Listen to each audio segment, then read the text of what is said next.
Carolina, an ambitious and vibrant city. When Speed Weeks comes to the Queen City, there is an even greater sense of energy that embodies the air. Electrifying, undeniable. Pulsating from the city to the racetrack, the NASCAR Camping World Truck Series will set the stage. When these drivers set sail, they know this is more than just a game of chance. With a hometown crowd and bragging rights on the line, character will become combustible. Intensity will intertwine with inertia. Desire will deliver a show like no other. Youth versus experience, a freight train set on a collision course. Nerves will unravel. Manic moves will be made to get to the point, a point that will mangle sheet metal at 190 miles per hour. Old rivalries are bound to resurface, and new ones are sure to erupt. Don't miss the compelling Truck Series coverage from Charlotte Motor Speedway.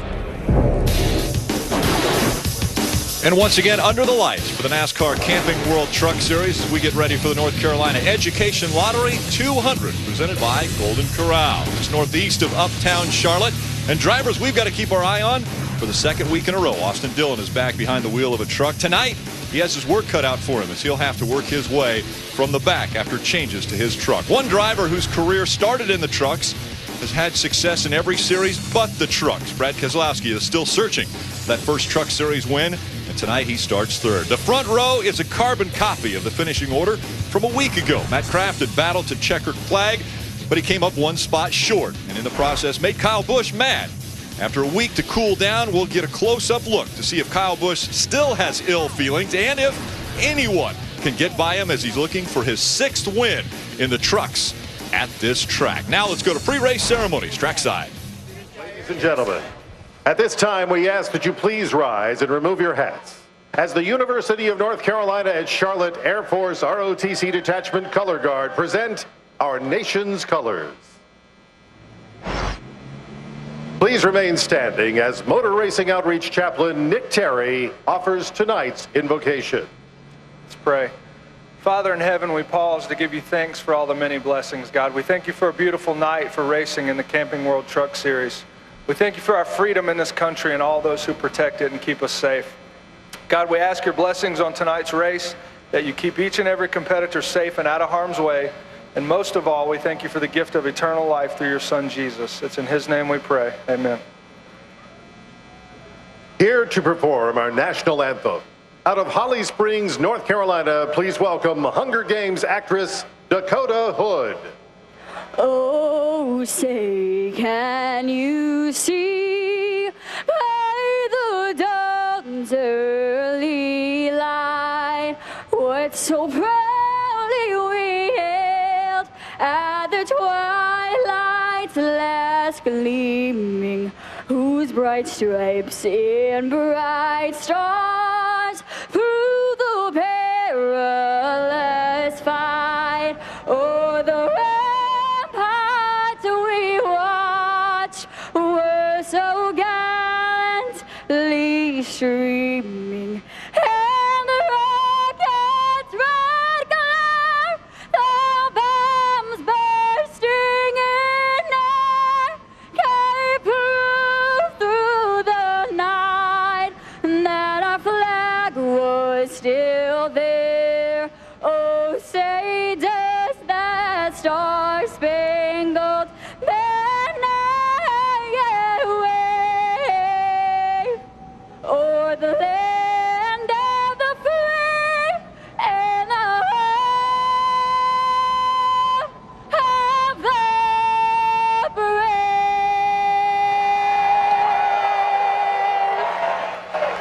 Let's hear it one more time for Dakota Hood.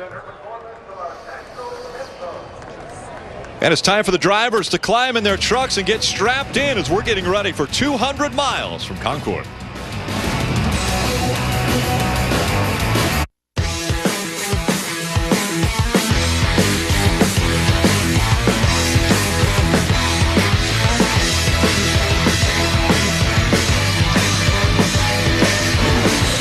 Drivers are all smiles before they climb into the truck, and then it becomes a very serious competition as we've got 134 laps and 200 miles in front of us here at Charlotte Motor Speedway. The big questions we have to figure out tonight will be, how do you go from a fast track to even faster because of the changing conditions as we go into night? As well as the big question, how do you beat Kyle Busch? Here's a guy who has had so much success, not only in the Truck Series, but also the Nationwide Series and the Cup Series. And he has a lot of success when he comes to this racetrack. Hello, everyone. Rick Allen, Phil Parsons, Michael Waltrip with you once again. Now, we're under the lights. We had a fast track earlier when we set a track record. But things are going to continue to get faster, aren't they, Michael? Yeah, and I'm going to talk about this fast track because earlier in our qualifying show, you asked me, how do you beat Kyle Busch? And I said, I don't know. I don't think you can. So you've turned that over to Phil now. He's going to give that one to Phil. He's going to tell you how you can do that. But, man, we got a new track record. These trucks are running upwards of 185 miles an hour down into the corner. We're talking pickup trucks, and it's just going to get faster and faster, Rick. When they bolt on that last set of tires for the run to the checker, we're going to see track's record speeds at that point during the race. So sit back and watch pickup trucks battle side by side at over 180 miles an hour. That sounds like a pretty good Friday night to me. And Phil, he couldn't figure out how to beat Kyle Busch. How do you think we can beat Kyle Busch? How do you do it? Well, I'm not sure you can, but this guy, talk about being on a roll now. Yeah. He comes here into Charlotte after winning 3 in a row at this racetrack. But how about this year? Here's Daytona. He wins by just that much over Timothy Peters. That's his first start of the year, obviously. He skips Martinsville, but he comes back to Kansas, and he wins again over Matt Crafton. So 2 in a row this year. He won the last race last year at Homestead, so that's 3 in a row for him. He's won 3 in a row here at Charlotte. But I think the only way you can beat him, we've got a couple very fast Brad Keselowski racing trucks. And if those guys can get together, we saw the draft work during qualifying. Maybe it'll work in the race, and maybe it'll work for those guys to beat that guy, Kyle Busch. I bet you Kyle Busch thinks he's going to win them all this year. And he's got a pretty good start already. He's batting 100 or 1,000 as far as the first 2 races. Let's go to the command. And now, for the most famous words in motorsports, please welcome your Grand Marshal, winner of the North Carolina Education Lottery Luck Rewards Race Package Promotion, Michelle Torres. Drivers, start your engines!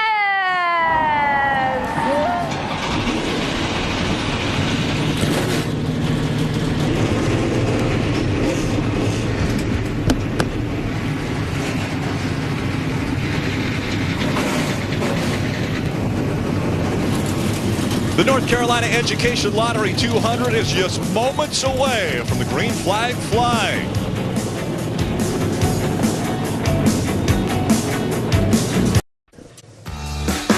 And welcome back to Charlotte Motor Speedway as we're getting ready for the 4th race of the 2014 season. Drivers are all strapped in. The engines have fired up. We're about to roll out onto this racetrack.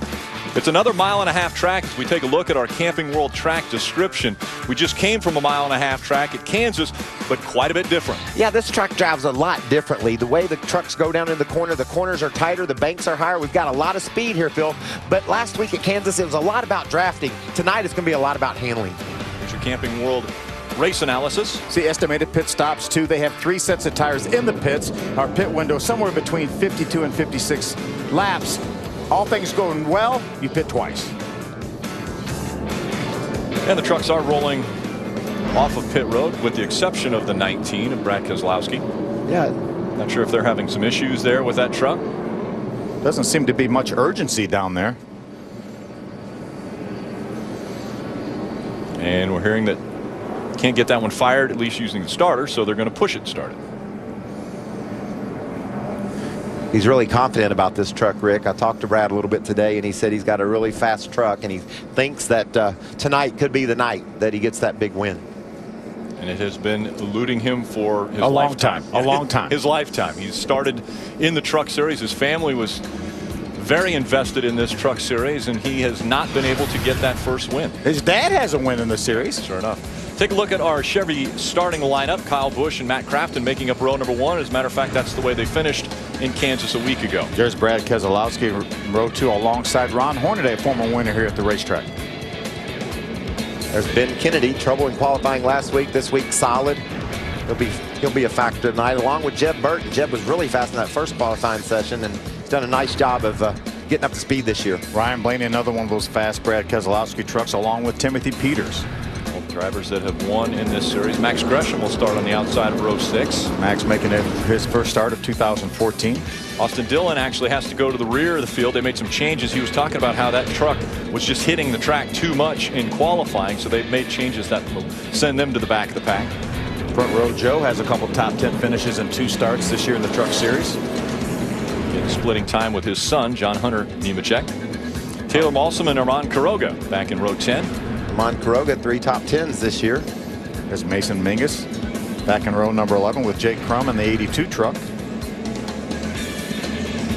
Blake Cook also going to the rear, I think, for a driver change. I believe J.J. Yaley qualified that 07 truck. There's Jimmy Weller. What a great story that was. Wasn't that incredible? Incredible inspiration. What a great family. TJ Bell and Ryan Ellis making up row 14. Charles Lewandowski and Jennifer Jo Cobb in row 15. Justin Jennings and Willie Allen will make up row number 16. Rounding out the field, Norm Benning back in row 17. Let's ask Brad why he rolled off late there. Hey, Brad Keselowski, it's Mike up in the Fox Sports 1 booth. You have a problem getting her cranked there, bud? Yeah, I don't know what that's all about, but it's running now. That's all that matters, and I think it's going to be really good here in the race. The draw-tight Ford looked good in practice. Does it feel like a truck that you can win with? Yeah, I think Joey Logano did a great job last week. Showed that we have good speed. Need just a little bit more to run with the 51, so it's going to be interesting to see the draw play out, Michael. And, you know, this Charlotte track has got multiple grooves, so you're going to see a lot of drafting down the straightaway and fanning out in the corners. And hopefully we got enough speed to get to the front instead of.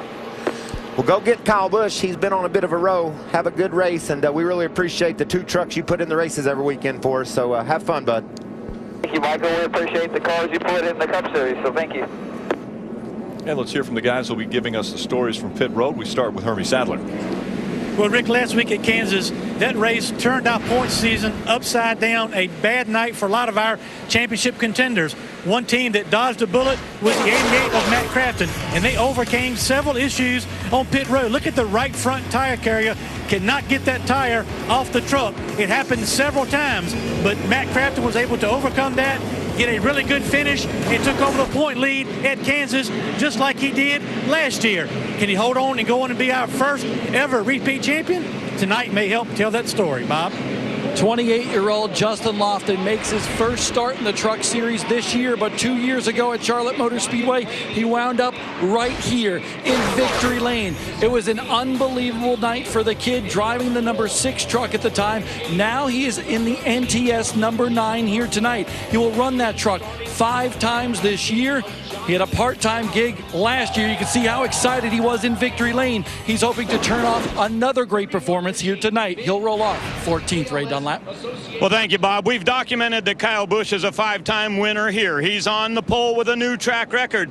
And the guys in the booth said, how do you beat him? Well, it's hard to find an answer for that. That got me wondering, who are the drivers that end up following Kyle Busch to victory lane? They're always second, and they're always frustrated. Well, on the top of that list, it's Todd Bodine, the Onion. Ron Hornaday with 5 times. Matt Crafton and Timothy Peters have been recently behind Kyle Busch. But I talked to Ron Hornaday this afternoon. It's been 51 races since he won, and he said tonight he believes they've got a truck good enough to contend with Kyle Busch, and he said next time he wins, he sure hopes it's against Kyle. It's always great to see these trucks under the lights. We get to ride along with a few of them tonight. Yeah, there's Armand Quiroga in the Otterbox Toyota. He's finished in the top 10 every single race this year. He starts 20th. There's Austin Dillon in the Ranch Hand Chevy, former champion, winner on the dirt last year. Ben Kennedy graduated from college a couple of weeks ago trying to raise awareness for ALS. He starts from the 6th spot. We just talked to Brad. We know his story. We're going to ride along with him, see if he can get that big win. Second, 5 times, hasn't been to victory lane yet. Pace car has already made the hard left turn onto pit road. Field in the hands of Kyle Busch as he comes through the quad oval here at Charlotte. Green flag in the air. We're underway.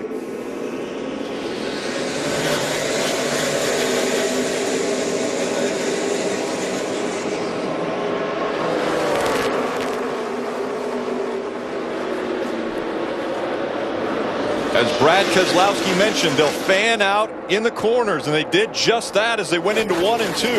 A lot of grip all over this racetrack, Rick. They can run high, they can run low. Look at that charge by Ron Hornaday right up the middle of 2 trucks. He didn't waste any time, did he? Did that surprise anyone up here? Not at all. Ryan will go, baby. Up the racetrack he went, fighting for that second spot now as Brad Keselowski down on the bottom of the racetrack. And he's fighting for third now with Matt Crafton. Looks like right he's down got on the white line there. a lot of grip down on the bottom. He's able to pull around Crafton there and get back to the third spot. Now he's going to go after Hornaday into turn 3. Looks to the inside of that 30 of Ron Hornaday. Brad Keselowski driving the 19. He'll take second away. Now he sets his sights on Kyle Busch. He talked about having a great truck here. As you see, Ron Hornaday stuck in the middle now of the 19 of Keselowski and the 88 of Crafton. A week ago, Kyle Busch got to victory lane and he said he was upset that Matt Crafton raced him hard toward the end of that race. Well, I think Matt Crafton is going to race him as hard as he possibly can all night long. And there's another guy in that blue number 19 truck that has exactly the same plan. They're going to race hard and try to get a big win. Riding along with Ben Kennedy here. Ben had a great practice. His truck was solid. He could run wide open a lot. Looks like it's still steady. Ooh, wiggle. Well, wiggle for Eichler in the 7. He wiggled into the wall last week at Kansas. In fact, Rick, we didn't even make a lap last week. We had a crash. These guys are a little more steady tonight, but man, these trucks look like they're on the edge of control. 2 and 3 wide as they continue to work their way around this 1.5 miles. Talked about how loose these trucks would be at night. They had a test here a few weeks ago. Most of these trucks came to that test as we watched Bubba Wallace, the 54 on the outside, in a battle for 8th with Ryan Blaney.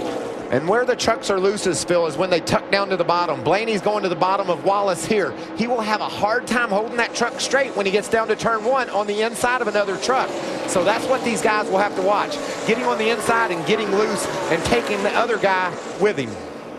Now Ryan's going to move up the racetrack. We saw some cars do in the showdown run that second groove down in 1 and 2, pretty much on the bottom down in 3 and 4 during the showdown. I think this racetrack is open to all options. I think you can run high in both ends. We saw Boyer make some really good moves on the top side to grab the lead away from Allmendinger, but then we also saw a pass on the bottom. Here comes the 20 of Austin Dillon after making some changes after qualifying. They had to start in the back of the field, and he's currently up to the 22nd position. As Mason Mingus, the black number 35 truck, he's trying to get by on the inside. Have to ease it out of turn number 2. Austin Dillon, not as much track to work with there.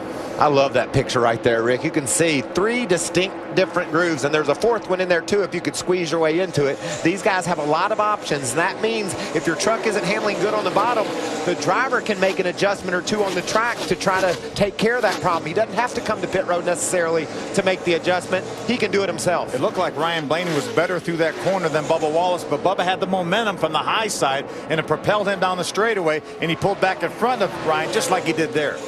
These teams have 4 sets of tires from the start of qualifying earlier today until the end of the race. 52 laps approximately is what they have for a fuel run. So if you do the math, you got an extra set of tires. But at the same time, it's going to play into the strategy of who's going to end up winning this race is when you utilize those tires. Yeah, and the cautions may not fall exactly right when you want them to. You may get a caution at 25 laps, and you're going to certainly put them on then. So that's going to leave you 2 sets for two more pit stops. The reason I bring that up, will it take someone gambling with maybe a 2-tire stop to beat Kyle Busch? Yes, I think you're going to have to mix it up. It looks like early in the race, Kyle's got the speed to beat everybody. So maybe you take a gamble and get 2 tires, get some track position, and hold him off. But it didn't look too good in the showdown when the guys took 2 tires, though. We'll see what works at Charlotte Motor Speedway. Kyle Busch out front of the field.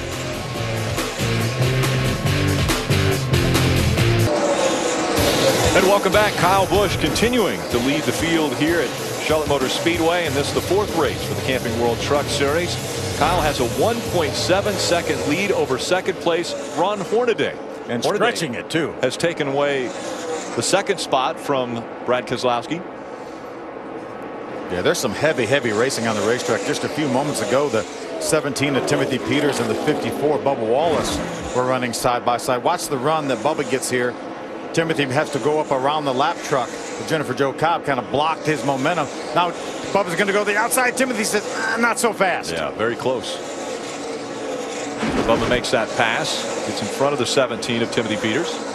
Timothy's currently running in the 10th spot. And Austin Dillon, who started the back, we talked about him. He's made it up to 15th. So that adjustment and work they did on that truck after qualifying seems to be paying off because he's making a steady march toward the front, closing in on this battle for 10th. Boy, Bubba's using the top side of the racetrack. There's Ben Kennedy in the 31 truck. Hermie, what's going on with Ben? Well, he's too loose. He started the race and obviously got himself in a couple situations in traffic and lost the nose of the truck. But once they got clear of traffic, the car has developed a little bit of a loose condition. He cannot keep the throttle down on exit to the corner. So he's settled in right now in 7th spot, looking to get that truck on pit road and snuck him up just a little bit, Bob. Hermie seems to be a common condition for a lot of trucks on the racetrack. Just in front of him is the 13 truck of Jeb Burton. A great top 6 finish last week at Kansas, but right now that truck just way too free, especially down in turns 1 and 2 right there. So that's what the 13 of Jeb Burton is struggling with. His crew chief just told him, turn off the left rear and the right front fans, and hopefully that will tighten you up just a little bit.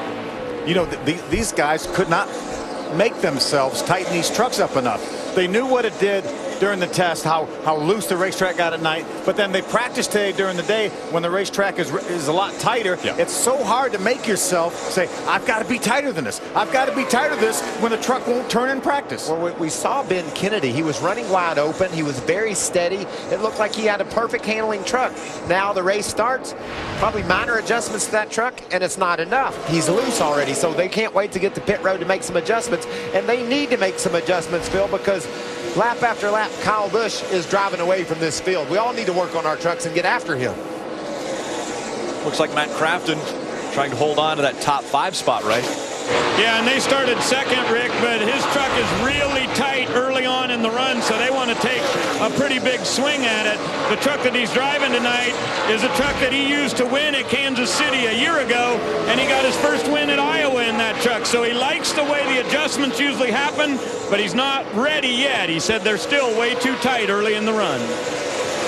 And we've seen a fall off of almost 7 miles an hour as far as average speed per lap since the start of this race. Now they're running around 172, 173 as far as speeds. But wait till, as Michael said, wait till we get later on in the night and this track continues to cool. Oh, got trouble. And up and into the wall at 63. It's Justin Jennings bringing out our first caution as he slides down the racetrack.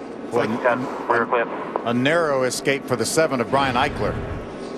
Looked like Justin cut a tire. I believe it was the left rear. I saw the tread come off that tire. That's usually an indication that it was going low. He was running in the 28th spot.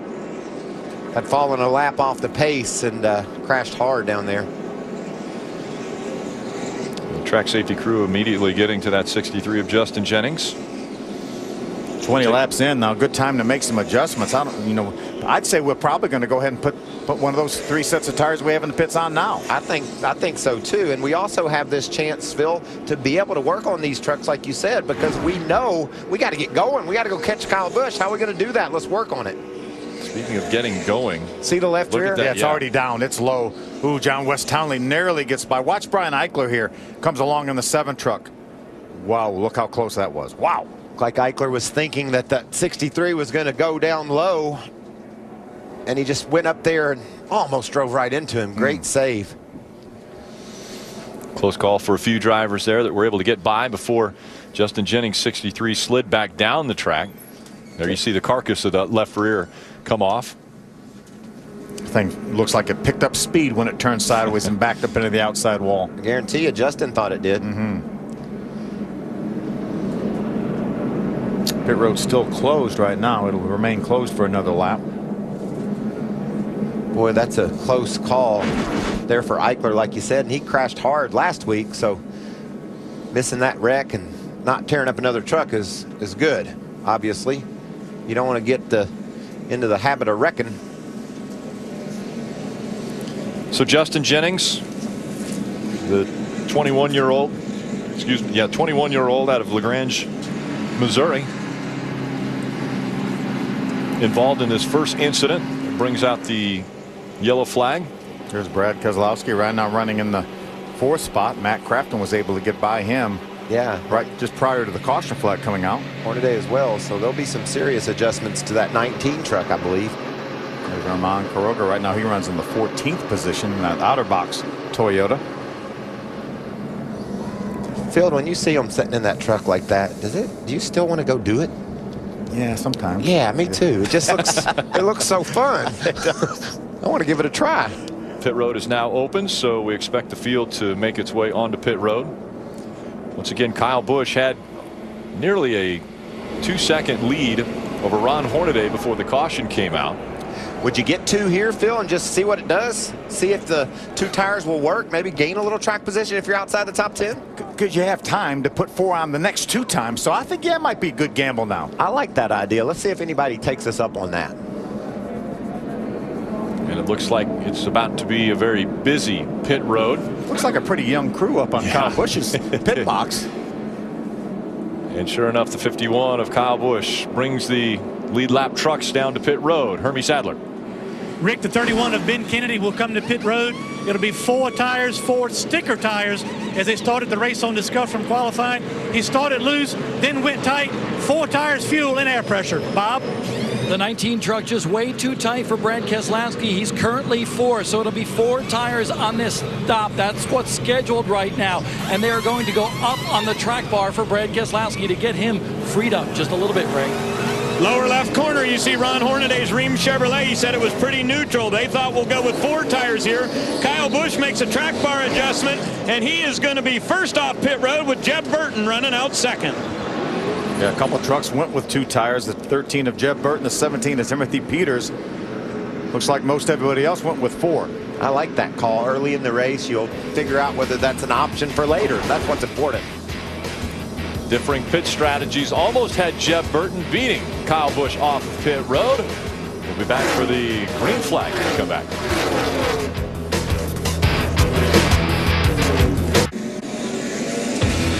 "10 Days of Thunder," presented by Chevy, continues on Fox Sports 1. And what a day it's already been. Congratulations to both of you two. Your cars advancing into the All-Star race. So appreciative. I mean, Michael did it the right way. They the raced in more fun way, but so appreciative of the community to vote us in. North Carolina Education Lottery 200 is underway. Let's find out a little bit more about the 19. Bob Dillner. Brad Keselowski's team had trouble on the pit stop for this truck. Basically what happened was when he came down, the right front tire would not come down and kind of got stuck up in that fender well because of the shock package that they're using. You can see the right front tire changer just pulling on that. Well, they had multitude of problems on that pit stop because they had a left front lug nut get loose as well. So he went in 4th, came out 9th, a slow pit stop because of those problems. And we saw that a week ago with Matt Crafton. Right front tire wouldn't come out of that wheel well. This is why we're under caution. See, the 63 of Justin Jennings loses a left rear tire. And watch. And pounds that outside safer barrier. Brown Eichler right up in there. Listen to this. Oh, yeah, we might have a right rear going down or something. Brother, outside. Gas. Are we wrecked? Yeah, 10-4. They sucked him around when they went by on the outside. Kyle Busch and Jeb Burton leading the field back to the green flag. Kyle Busch on the outside this time. Green flag back in the air. We'll see how those 2 tires stack up against 4 tires. Oh, ooh, Jeb Burton. We're hearing no tires on the 13 of Jeb Burton. Trying to get that track position, so they gambled early. Now that he's in the middle of a 3 wide situation. And Ryan Blaney, the 29, the inside. Joey Coulter, the 21, stuck in the middle for a moment. Brad Keselowski, the 19 blue truck, goes by him. I don't see how they keep from wrecking, man. They're just different speeds, different tires, and they're 3 wide. Looks like a mess. Jumping back up to the 2nd spot is Ron Hornaday. Timothy Peters is 3rd. Jeb Burton has fallen back, trying to stay in the top 5.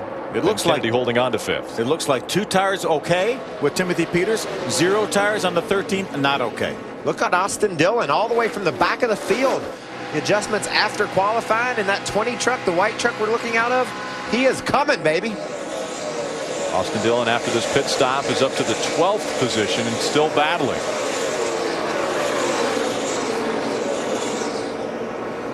Side-by-side 4th position. Once again, the 20 of Austin Dillon looking strong. All the way up into the top 5 now. Hermie. Yeah, Rick, what a great run to the front so far for the 20. As Michael was just mentioning, this team qualified 13th. but decided to work on the truck during qualifying. The nose of the truck was into the racetrack, actually hitting the track in qualifying. Austin could not get the truck to turn, so they went in, made some adjustments to the ride heights on the truck to get it off the ground, and Austin has not said a lot other than when they came down pit road, they did take 4 tires fuel and raise the track bar, and he's come from the rear to 4th in about 30 laps. Caution's out, guys. Yeah, wreck on the racetrack. The 82 and 28 involved in this one. 28's Ryan Ellis. The 82 is Jake Crum. I wondered how they were keeping going straight, Rick, as hard as they were racing. And I'm talking racing from the lead all the way back to 25th, side by side. A lot of flat tires on those 2 trucks there. 82 of Jake Crum has several flat tires. See Jimmy Weller, the 08, narrowly avoiding both of those trucks getting by. As did Tyler Young. Yeah. So our second caution has come out. While they are clearing things up, let's go back to the LA studios and Don Bell for a Fox Sports 1 news update.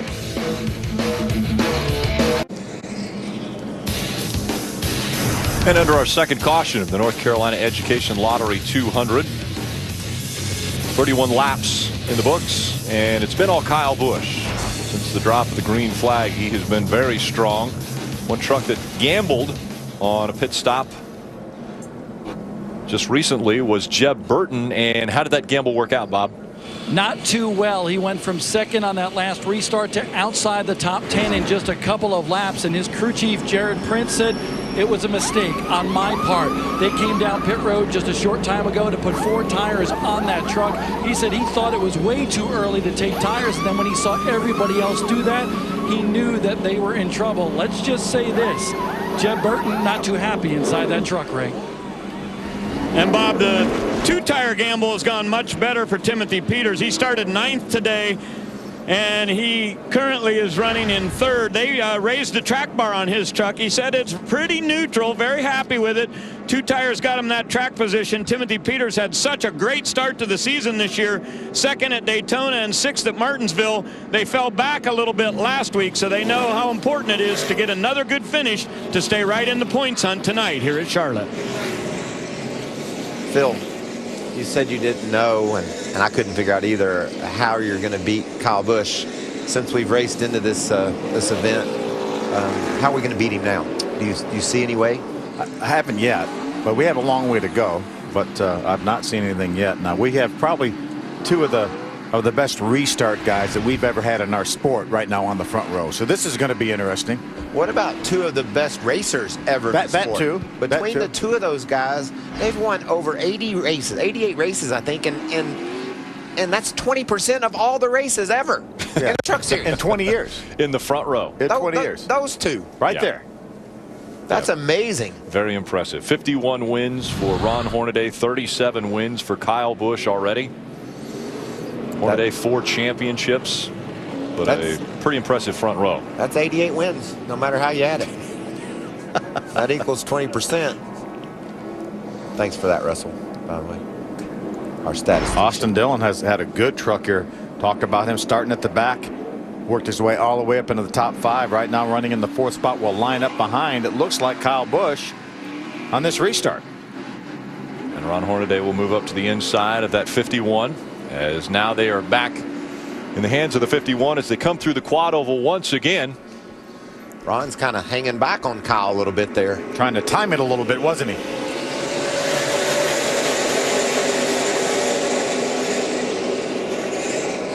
Kyle Busch chose the outside line the last 2 restarts, but on the initial start he chose the inside line. It doesn't matter where he tries to start, he always gets up front. And sometimes it's about who's going to line up behind him.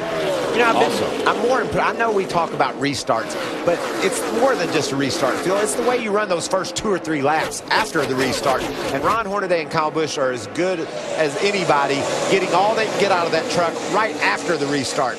That's what makes them so impressive. Austin Dillon, 20 truck, has designs on 2nd spot, moves to the outside of the 30 of Ron Hornaday. How about that move by Austin Dillon? Takes second away from Hornaday. Hornaday tucks in behind him. And here comes Darrell Wallace Jr. Bubba Wallace in the 54 in the 4th spot. And then right there, Brad Keselowski riding along, trying to take that position away from Bubba. Guys, remember how good a truck Bubba Wallace had last year here. Ended up getting taken out in an accident, but he had a contending truck. He was contending with his teammate and truck owner, Kyle Busch. And now Brad Keselowski trying to take that 4th spot away. The bottom of the racetrack goes the blue 19. That yellow truck of John West Townley joining this battle. This is the race for 2nd spot, and that's 2nd, 3rd, 4th, 5th, 6th, 7th. They're all stacked in there together. Hornaday to the bottom of the track, takes second, back away from Austin Dillon. That was a power move.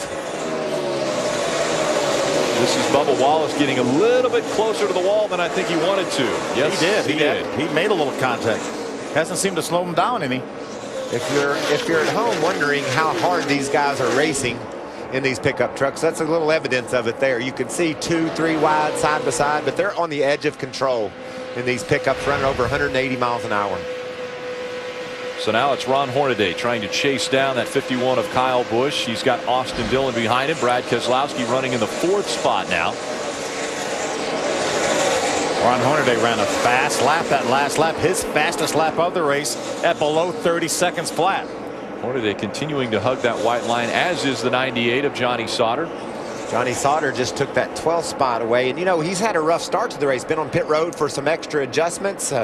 There's Jeb Burton after 4 tires, not taking tires on the first caution, getting some now and going to town with them. Yeah, he's got a good truck here. He's got a few less laps on his tires than some of his competitors, but he paid for that in track position. Has to win it back now as he's continuing to fight his way up toward the front. Justin Lofton in the 9 on the inside of Taylor Malsom in the 32. We talked earlier about what a great run Taylor Malsom had last week at Kansas. Been a long time since he's been in a truck. Ends up with a top 5 finish. Another strong performance for Kyle Busch out in front of the field. Has a 2nd lead over the 30 of Ron Hornaday as the battle continues behind him for the 3rd spot.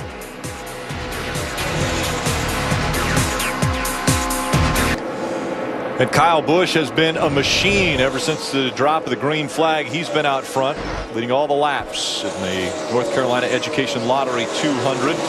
Giving chase is the 30 of Ron Hornaday, but he has a 2-second deficit he's going to have to overcome if he wants to challenge the 51 for the lead. John West Townley running back in the back of the field here, as far as in the 6th spot, trying to fight for that 5th position. Hermie. Rick, John West Townley is one of the fastest trucks on the racetrack. He's fighting a little bit of traffic right now with Austin Dillon, but he qualified 15th, currently inside the top 10, looking for the top 5. His money corner has been turns 1 and 2. He really gets to that end of the racetrack very, very well, as you can see. But this team right now headed to the front, Bob.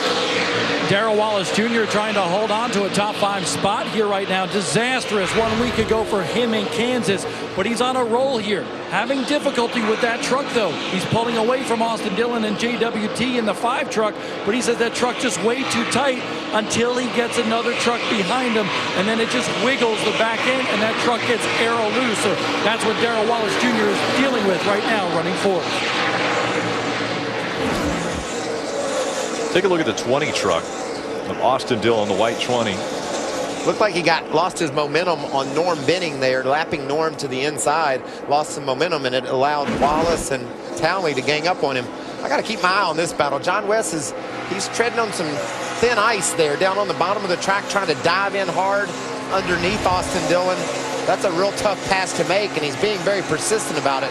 Have to be careful here. If I'm his spotter, I'm going to say, let's watch it here, bud. We're long way to go here. Yeah, still 86 laps to go in this race.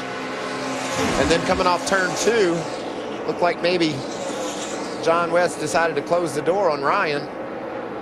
And Ryan knocked on his door for him. A little contact there. Back bumper saying, I was here. John West side by side again with a 20. Austin Dillon. Austin has the momentum from the high side. John West fights back here. Let's see what happens when they get down to turn 1. Trying to go the shorter way around the track down at the bottom. He's going to make it. Yep, he's going to make it work this time. Great pass. Clears the 20, takes that position away. John West Townley up into the top 5. We're seeing this more and more, guys. John West running at the front. And he's aggressive.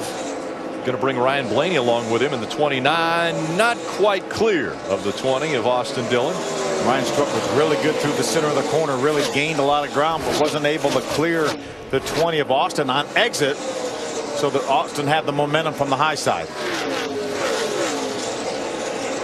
Darrell Wallace Jr. just in front of that 5 of John West Townley. Darrell Wallace Jr., just a 20-year-old out of Mobile, Alabama. Love that kid. He's a lot of fun, a lot of energy. And a lot of talent behind the wheel. And a grandfather clock after winning at Martinsville.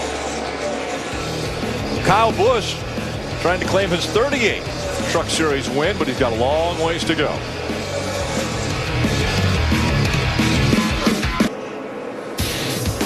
Kyle Busch, as a young kid, I believe, dreamt of being a race car driver, and his dreams are coming true because he has been very successful in any form of racing that he has been involved in, and especially in the Camping World Truck Series. The last 2 races he has entered, he has won. That was Daytona and Kansas, and right now he's going to make it, or trying to make it, 3 in a row. Out in front of this field is Kyle Busch. Ray Dunlap. Kyle Busch has told his crew chief Eric Phillips on the radio that he needs a little bit of lateral grip. On the first round of pit stops, they went down 1 round on the track bar to try to tighten his truck up. He said that's pretty good, but we can make it a little bit better. Running in second right now is the number 30 of Ron Hornaday. Now Hornaday's truck is a bit different. He's a little bit loose on entry, so they're going to make air pressure adjustments on his Rheem Chevrolet on the next round of pit stops. Bob? If Brad Keselowski were to win here tonight, he'd be the 24th different driver to win in all 3 of NASCAR's Big 3 series. But right now, Keselowski is dealing with a truck that is very difficult in dirty air. That's one of the reasons why he's playing the patient game and just staying where he is all by himself on the racetrack, currently 3rd. But just behind him, the number 54 truck of Bubba Wallace, just way too tight for Bubba around this racetrack right now. But going for his second top 5 so far this year. Hermie? It's making up maybe to be a career night for John West Townley. He qualified 15th. He's up inside the top 5. Currently, only change they've made all night is a track bar adjustment to help him in turns 3 and 4 as the 29 passes to move in the top 5. Hermie, Ryan Blaney's been a bit frustrated with a number of drivers out there. It seems like he gets right up to the back of them, and then his truck will get really aero tight. He's got a brand new chassis tonight they call Bob, the first new truck he's had in a while. He just made a good move there to move up into 6th place, went by Timothy Peters. Now Peters in the 17, as we documented, had only 2 tires on that last pit stop, but he said he had a really cool experience earlier this week. He got to go to St. Louis, and he threw out the first pitch at a Cardinals game. Hermie? Ray, the 20 of Austin Dillon qualified 13th, but started at the back of the field to make adjustments after qualifying. They started to the back, ran all the way up to 4th position, but right now this truck is too tight. They tried to get ahead of the adjustments by making a track bar adjustment, but right now this truck is too tight. They're ready to get this truck back on pit road for more adjustments, Ray.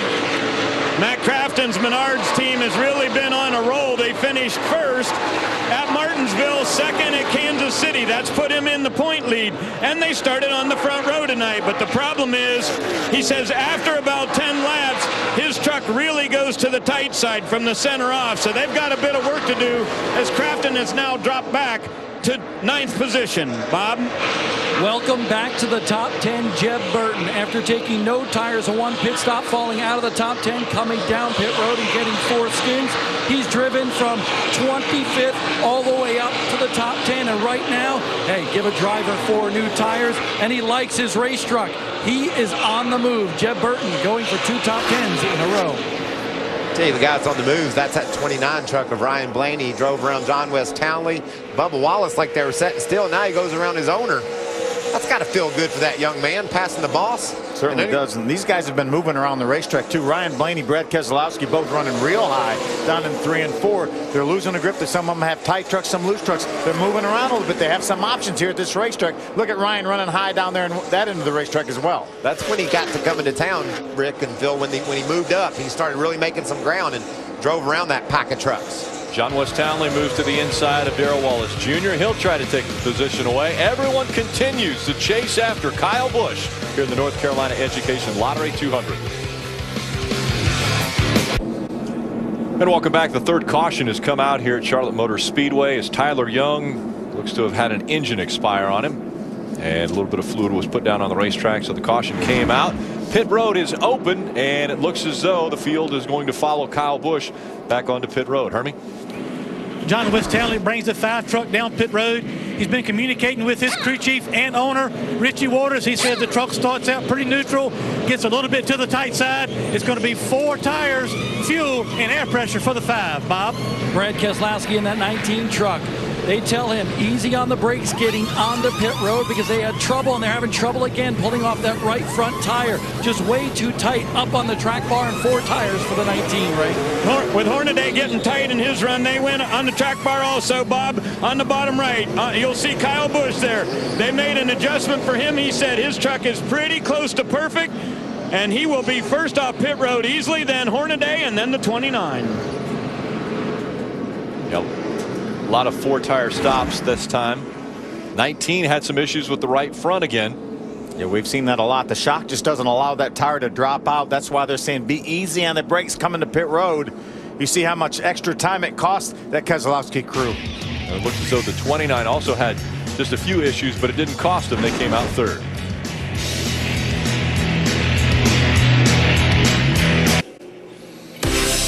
The young gun strapping in for 200 miles at Charlotte Motor Speedway. Can anyone knock off Kyle Busch as he continues to dominate? He's led every lap tonight. It's been very impressive. This is the North Carolina Education Lottery 200 presented by Golden Corral. Kyle Busch continues his domination. He won at Homestead to finish out the 2013 season.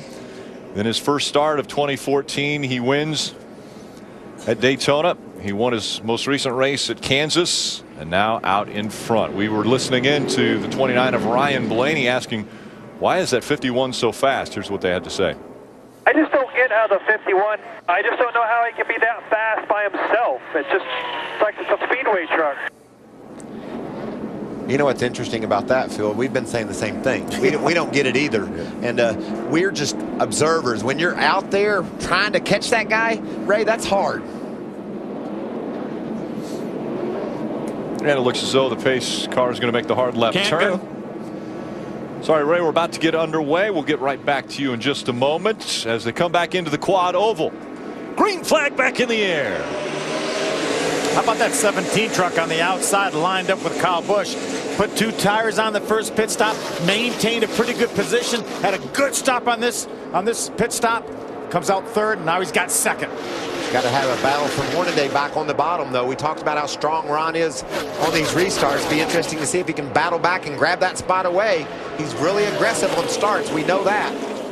Timothy Peters making that high line work, though, for the 17. Oh, up the racetrack goes to 30, and he's going to go around. Ron Hornaday spins as they go through 3 and 4. That was amazing. No one hit him.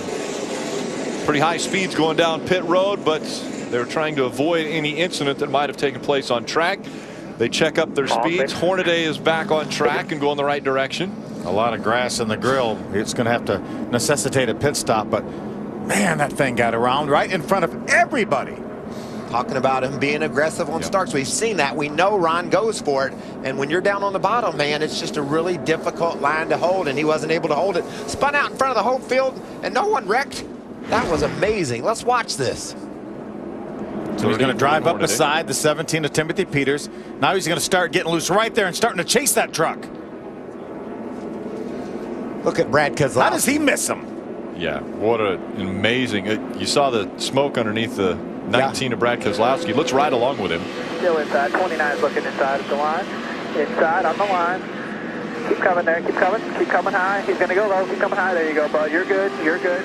I got to believe that he probably flat spotted those front tires, wouldn't you say? He's got a pit. There's no doubt about that. So how about T.J. Majors? He's the spotter for him, saying, keep coming, keep coming. He's going to go low. Yeah, and you got Brad Keselowski couldn't see. There was smoke everywhere. He was hard on the brakes. He'll have to pit that truck, I'm sure, for flat spotted tires. And the only person that really took a hard hit during that whole accident was the orange cone. Knocked him all the way off his spot. He's out in the middle of the grass. Oh, boy. They were battling for the second spot.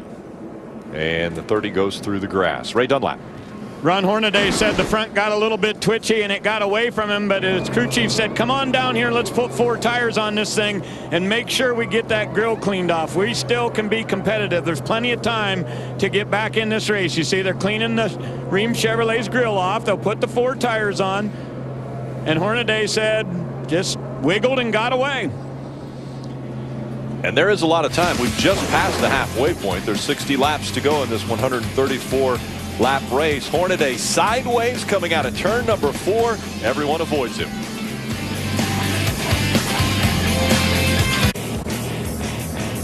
And welcome back. North Carolina Education Lottery 200 continues.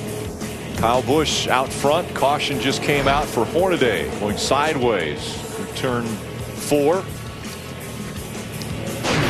And while he was doing it, as we look at our Ram Guts and Glory, the 19 of Brad Keselowski, an incredible save here. How does he get on the brakes that hard, Phil? You've got Hornaday completely sideways, all 4 tires scrubbing off speed, and somehow Brad Keselowski gets stopped, and the board's just blasting Ron Hornaday. He's on the brakes as hard as he can get on them right now, and now he can't see anymore, so he's got to anticipate where Ron's going. Amazing. Let's see if we can get his comments on that. Hey, Brad K., that was amazing. How'd you miss that guy? I'm not sure I missed it. I think I might have just barely hit him. I just hope I didn't hurt my tires. I only got 1 set left, so I can't really afford to pit, Michael, but we'll see. Yeah, it looked like they might have smoked a bit there, so I guess you really won't know till you get going whether you have a vibration or not, but we just couldn't believe you got that thing woed down and didn't run over him. Great job, bud. Thanks, Michael. Me either. Yeah, sometimes you do stuff that even amazes yourself. So I couldn't see him. I don't know how I did it. And a couple team trucks running nose to tail. Bob Dillner. Bubba Wallace in that 54 truck has dropped back to 7th right now. He changed 4 tires, and take a look at the tire that came off of his truck on the right front. You can see 47 laps on this set of tires. You can see the cords all the way around the inner edge. So they're taking a look at that and being cautious on their tire wear for this next run, but they're also having trouble with the engine on that 54 machine skipping. His crew chief just told me they have 12 volts right now, but if it goes any lower, they're going to have to come in and change the battery. Right? Well, Bob, I just saw Joey Coulter bring his number 21 down pit road. They put fuel in that and made an adjustment. That was on lap 76. Now, that's not a big difference from when everybody else recently pitted at 69, but it could be a difference. So they thought, why not try it? They were 19th, and they went back out onto the racetrack. Not a big change for the Allegiant Air Chevrolet. They've got a few more laps on the rest of the field if this thing were to go green. That's what we're talking about. That's how you beat the gamble. Yeah, you got to mix up your cards and take a chance. And we're just outside of the pit window. We're showing 57 laps to go. It'll be 56 when they get to the line. That's just outside the pit window. Maybe Joey's getting a little better fuel mileage than we anticipated, and he's going to try to stretch it. Well, if I know the crew on Brad Keselowski's truck saw those tires smoking, and if I had those tires smoking and I was close to getting in my window on gas, I'd come get my tires and gas right now if I was Brad. And try to use a differing strategy. He knows right now, Phil, that he doesn't have the pace that Kyle Busch has. So he needs to take a gamble, take a chance to try to grab some track position and mix things up. Well, you guys were impressed with Brad Keselowski and how he was able to get through that wreck. How about Taylor Malsom? Let's ride along with Taylor. We can listen in to how it was going through that incident that happened in front of him. Up. Stay up. Attaboy. You, that was all you, bud. That's what I get paid for. And the spotter letting him know, up. Make sure you go up the track, and there he went through. And there he comes is right Taylor. there. You couldn't see, Phil. You didn't know where that truck went. All that smoke. Herman Quiroga, I didn't notice him initially in that 77 truck. He did a nice job going through the right behind Brad Keselowski. I don't see how Brad's tires are going to be okay. He slid them a long way. We saw a lot of smoke. Yeah, I'm thinking the same thing, but a lot of times you'll get a hint that there's going to be a vibration even at pace car speed. But I know Brad desperately wanted to keep that set of tires for the last pit stop. And once again, the field back in the hands of Kyle Busch. Timothy Peters running in the second spot. They come 2 by 2 back through the quad oval. Green flag back in the air.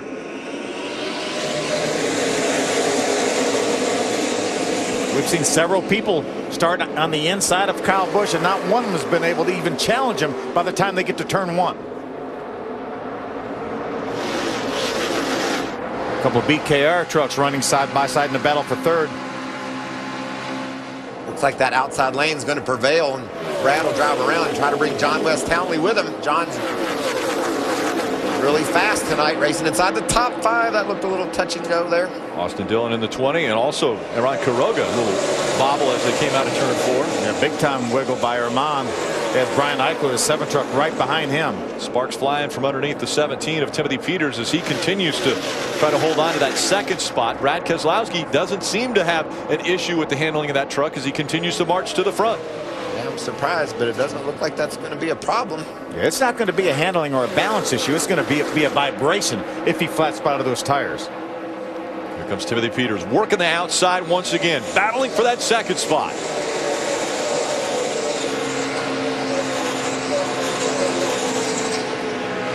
Brad Keselowski on the bottom. Ryan Blaney up top. Flying out from underneath Timothy Peters' truck. That's a little bit of the story, Rick. As we go later into the night, the track's just going to pick up more and more grip and more speed. You're going to see sparks flying and trucks going faster than they have all night as we race to the checkered. And so now Ryan Blaney has taken the position away from truck owner Brad Keselowski. So Blaney running in the third spot behind Timothy Peters and now trying to take second away. Sparks still flying out from underneath that 17. Ryan Blaney is going to pull up to the inside right side of your screen of the 17 of Timothy Peters, trying to take over that second spot. Looks like he's going to get it. Ooh, not so fast. Peters battling back on the high side, keeping that momentum up. And that'll make the track just a little bit narrower for the 29 of Ryan Blaney as they came out of 4. That driver on the inside just needs the rest of that racetrack to use it on exit. And when that truck's on the outside, he gets that momentum from the high side. And that inside truck is not able to use the whole racetrack. He has to get back out of the throttle. And we saw Blaney last week lose his truck down on the bottom of the racetrack, get loose. And so I know that's fresh in his mind.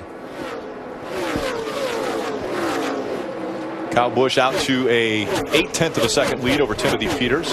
Ryan Blaney, Brad Keselowski, Austin Dillon are your top 5. And it's John West Townley, Bubba Wallace, Ryan Eichler, Herman Quiroga, and Jeb Burton, your top 10. Looks like Peters and Blaney are both keeping pace better with Kyle Busch this time. He's not driving away from these guys. Yeah, Timothy Peters had the fastest lap that last lap at about a 30 flat. That's within a 0.5 of a second of his fastest lap of the race. And it's also just about as fast as Kyle Busch has run all throughout this race. So second and third, turning it up a little bit. Oh, trouble off turn 2. And around goes the 28. That's Ryan Ellis. That's all the way down into 3. And that brings the caution out. Bob. We're wrecked. Just like if you can drive it back to the garage, get it fired up and drive it back, but you're done. You're going to have to drive it back to the garage. That gets us in a... Heard me? Yeah, he hooked you there. That had to be a situation where maybe someone was on the outside and clipped him. Yeah, this gets us in a window now. 49 laps to go. There'll be 48 when they get to the start-finish line. Let's see if we can see what happens. Wow. Came down and got him. Is that Jake Crum in the 82 truck? They had an issue earlier. 2 of them spun, bringing out a caution earlier, and maybe that was... Well, that was happy about a little retaliation there or something. That was pretty obvious there. Very deliberate. That's just taking a guy out. That's at 165 or 70 miles an hour on exit of the corner. Not really the thing to do. So involved in this one, the 82 of Crum and the 28s driven by Ryan Ellis. Ellis won't be able to continue. And Crum's damaged his truck as well. Yeah. What do you think? Do we want to come in now and get our last set of tires and get track position, or hold off and maybe wait a little while to put those tires on? I think that the speeds are maintaining really well. So, Phil, I'm gonna get my tires and gas and be ready to go to the checkered. What is he going to say here? What's he going to do? I think he's just going to show him that he's not happy about what happened, which I wouldn't be either. That was ridiculous. He's waiting for the 82 to come by. Again, Ryan Ellis out of his truck, waiting to. He'll have to make the mandatory climb into the ambulance to go to the infield care center because he's not able to drive his truck back around. See the safety workers giving him some space and allowing him to voice his displeasure. Here they come. And the decision has been made. The field following behind the 51 of Kyle Busch. Hermie Sadler. Austin Dillon coming to his pit stall, and the number 20 is going to be fuel only for Austin Dillon, Bob. Interesting strategy for the 19 of Brad Keselowski. Fuel only for him as well. It might be a longer stop because he didn't get it filled last time on pit road, Ray. I think that'll be the case for all of these drivers. They wanted to get the fuel but save the tires. We'll see fuel only for the 17. Kyle Busch will be the first off. Peters goes out second. Then it'll be the 29.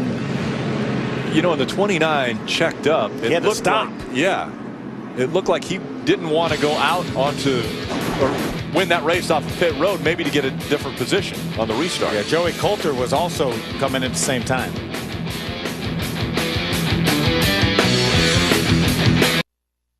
Under the lights for the Camping World Truck Series. Sparks guaranteed to fly here at Charlotte.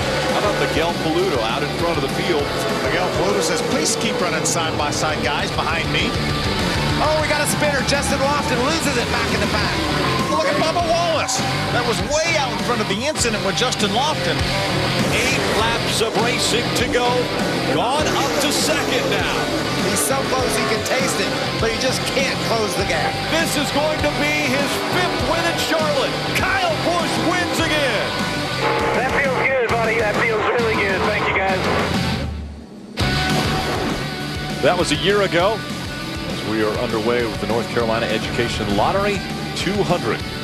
The NASCAR Camping World Truck Series. That win for Kyle Busch was his 5th at this track. Looking for number 6. He has been dominant. Most of the field came to pit road, but very few changed tires. Most of them just filled up with fuel. Yeah, they wanted to save that last set of tires to maybe 20 or 30 laps to go. But getting fuel knows they're in the window that they can go to the rest of the way if the race goes green. Kyle Busch is being scored with leading 87 of the 90 laps that have been run. Joe Nemechek gets credit for leading 3 laps. Yeah, Joe stayed out on this caution flag, did not come to pit road. You know, we've had a number of caution laps that could quite possibly get somebody in their window to make it. Again, right now Joe Nemechek is the only truck that did not pit on this most recent caution flag. So he's being scored as our race leader in front of Kyle Busch, Timothy Peters, Ryan Blaney, and Austin Dillon. Why don't I ask Kyle Busch how his night's going? I think I know the answer, but go ahead. Looks pretty solid. Kyle Busch, a stout performance in that Toyota Care truck. You got the strategy and the truck to win this thing tonight, bud? Well, I'd certainly like to think so, Mikey. I think this truck's pretty fast. I like driving it the way it feels and everything, so we've certainly shown our speed. We'll just have to see how these restarts go towards the end. We always know Charlotte can get a little crazy, but, you know, like what we got, like our spot here. Well, good luck, bud. You got a set of tires saved there in case you need them later. That could come into play, huh? Yeah, it could. You know, I don't know. I mean, you'd be giving up an awful lot of track position, I think, if you come down here with a 10-lap sprint now and a caution. A lot of guys may stay out and take the gamble of cautions and pin you back there, you know? Yes, sir. Okay, thanks for talking with us, and love that paint scheme with hiring our heroes on board. Have a good run to the finish, bud. Yes, sir. Thank you. Ray Dunlap. Well, guys, a lot of people do have tires, but Ron Hornaday is one that does not. Remember, he spun. They changed tires. When he restarted back at lap 75, he was in 20th. Moved up to 13th, and after this getting fuel only. Ron Hornaday is now up to 11th. They believe their truck is good enough to move forward, but they hope this race goes green and nobody gets tires. Bob? Brian Eichler admitted he made a big mistake in Kansas 1 week ago in that 7 machine, and that cost him a 27th place finish. He told me today, this team and myself personally, we need a good run. He currently sits 9th, and his truck has been just a little bit loose around this racetrack for the California kid. Loose is fast. We'll see if he can convert some of that speed and get up to the front. You know, one of the trucks we've seen run up in the top 10 this entire race is Bubba Wallace in the 54. Talked about his electrical issues. He did come down pit road and change batteries on that truck. It has him back in the 20th spot. There he is right there outside in front of the 77 of Ramon Quiroga. He was running in the 7th spot, and Phil, you nailed it. He's been fast all night long, so he'll need a break here to get back that track position that he lost, but he has a fresh battery. Ramon Quiroga in the 77. Last truck on the lead lap coming back through the quad oval. Green flag back in the air. Joe Nemechek, your race leader. But now it's Kyle Busch that gets by him on the outside, and Kyle Busch back in front of the field. Remember, no tires on all these trucks. Full of fuel, no tires. That usually makes these trucks a little bit looser. Oh! Into the wall hard as they came out of turn number 2. Around goes Taylor Malsom in the 32. Caution out again. And that was Bubba Wallace getting caught in the back and collected in a huge crash. Ends his night. We've seen that happen so many times. Yep. Last time out, it was Johnny Sauter. Had trouble on pit road, gets caught up in an accident. Look at all the damage to that 54 truck of Bubba Wallace. Absolutely nothing he could do. A couple trucks got together ahead of him, and it just collected Bubba into the crash. Wrong place at the wrong time. Scott Riggs in the 92. A lot of damage to the right side. He rode for almost the entire backstretch, pinned up against the 54 of Bubba Wallace. See, that's Jimmy Bullard, I'm sorry, Kenny Bullard on the front of that, on the hood of that 92 truck. Old tire guy at Myrtle Beach Speedway for 25 years that Ricky Benton wanted to honor him. He Look at that. Ooh. Yeah. Scott just tried to move up, and the 32 truck of Taylor Malsom was there. There was no room for Scott to move over. Ramon Quiroga did another amazing job getting by the 32. Take another look. You see Scott Riggs moving up the racetrack just a bit. Yeah, Taylor Malsom definitely had his nose in there. Just squeezed Bubba up into the outside wall, as you mentioned. Absolutely nothing Bubba could have done about it. Look at Ramon Quiroga. Wow. Great driving by Ramon Quiroga. That was as good as what Brad Keselowski did there. Just made a decision, cut that truck hard, and was able to steer around that crash. Great driving. Look where he is. Up high right there is Quiroga in the yellow truck, and then he has to cut all the way to the bottom, and then he has to go even lower yet. And he had a truck on the inside of him. So close. Let's ride along with him, see what that kind of a ride was looking like. I don't know if I want to, Rick. One. See it. Inside. Yeah, that was the 21 of Joey Cutter on his inside. You could hear him gas it up too, Phil, once he got to the bottom. He knew he needed to get on by.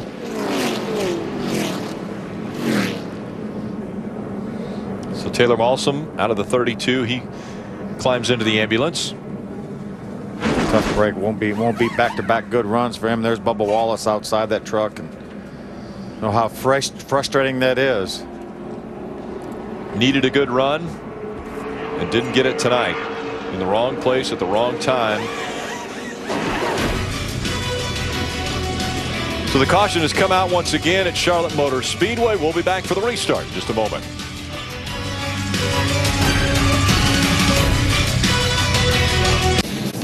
Welcome back to the North Carolina Education Lottery 200 as we take time for our Golden Corral race break. Kyle Busch is your leader once again. There are 20 cars on the lead, trucks on the lead lap. 2 leaders, 2 lead changes.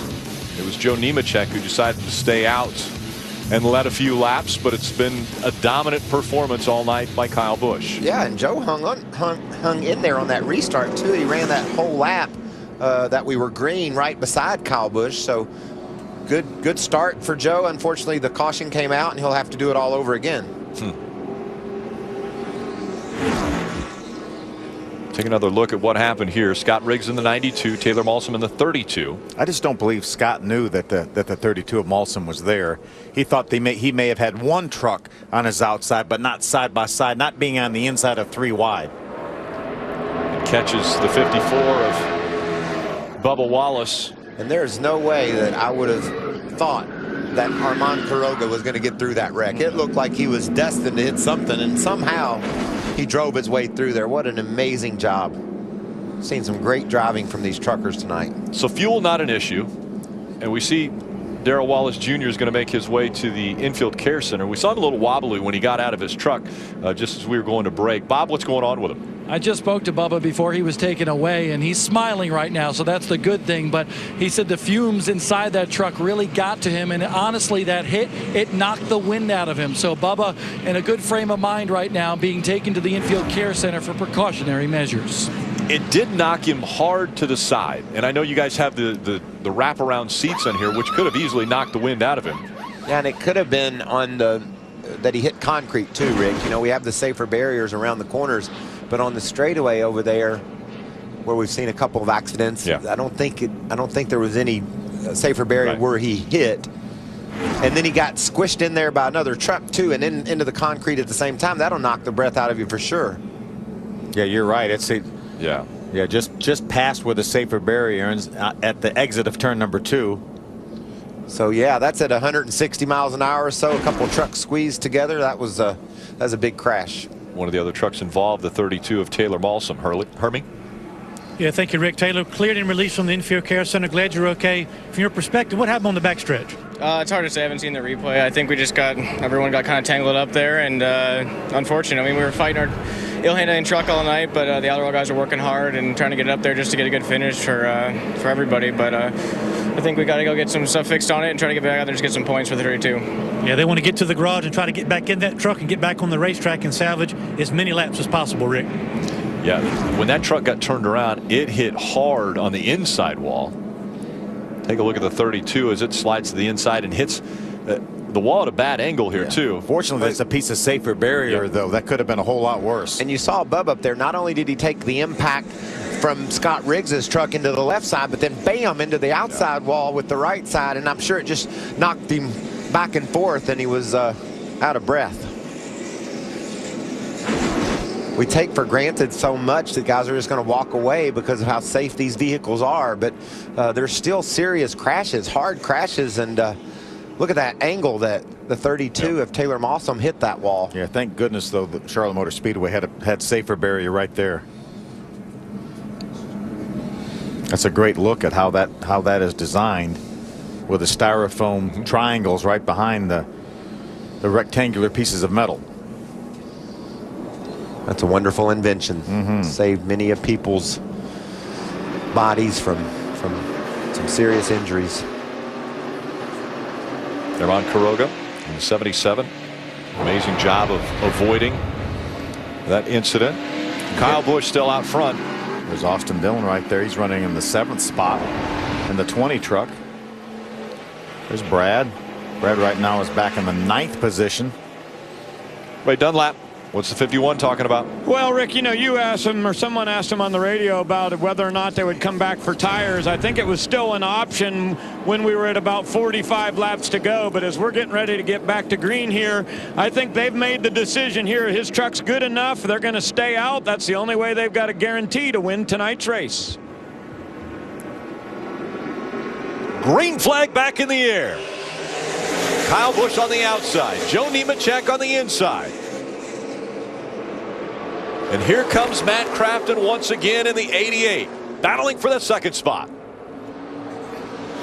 These restarts are wild, aren't they, guys? They sure are, but Kyle Busch has been on it on these restarts. Here comes Austin Dillon in the 20. On the high side, that's Johnny Sauter. Johnny Sauter's made his way up there. Where did Johnny come from? Johnny Sauter and Matt Crafton, teammates, running 2 and 3 now. Oh.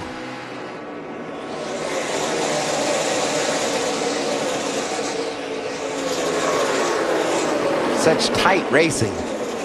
Armand Quiroga almost hit the outside wall, and people changing lanes. 36 laps remaining. 3 wide. What else you want, guys? I want to know if somebody's going to come down and change tires. Well, if we get another caution, the guys still have a set. It'll just about have to be the next caution. As Kyle said, you don't want to get with not enough laps to really make it happen. Here's Ben Kennedy. Ben running in the 8th position. Looking at Brian Eichler there just in front of him in the 7th. So now it's Kyle Busch, Matt Crafton, Johnny Sauter, Jeb Burton, and John West Townley. An all Toyota front 5. Here's the 20 of Austin Dillon. He's working his way back up toward the front, as is the 19 of Brad Keselowski. Bob. And Keselowski has fallen way back to 10th right now. That truck not liking no tires on the last stop. But there's a lot of chatter on the radio about when they would like to stop. If they get a caution, maybe 15 or 10 laps to go. Look for Keselowski and this team to bring that truck down pit road and put 4 brand new tires on it. If the caution comes out, that's going to be the big key. Well, as much side-by-side action as there is and passing and different tire strategies, I wouldn't be surprised to see a caution.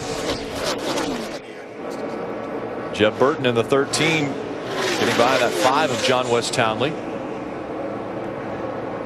John's going to pull up in front of the 29 of Ryan Blaney. What about Jeb's rebound from that decision not to take tires early in the race, and now he's trying to go around Sauter for the 3rd spot? How about Thorsport right now running 2nd, 3rd, and 4th, but John West Townley is going to get in the middle of it. 3 wide. John West Townley, a little contact, and into the grass goes the 29 of Blaney. 7 of Brian Eichler also involved. Contact took Ryan Blaney down into the grass. He flew up in the air, and into the outside wall he went. Yeah, Brian Eichler came along with absolutely nowhere to go. Needs to stop that truck. It's on fire. Yeah. It might not stop. I'd pull over in the grass, though. That'll help put it out. As you mentioned, the flames continue to roll out from underneath the 7 of Eichler. He needs to get unstrapped and out of that vehicle. Already has the window net down. You see him take the steering wheel off. Looks like the fire is contained, though, in the engine compartment. Just such aggressive driving, especially on these restarts, and people having to.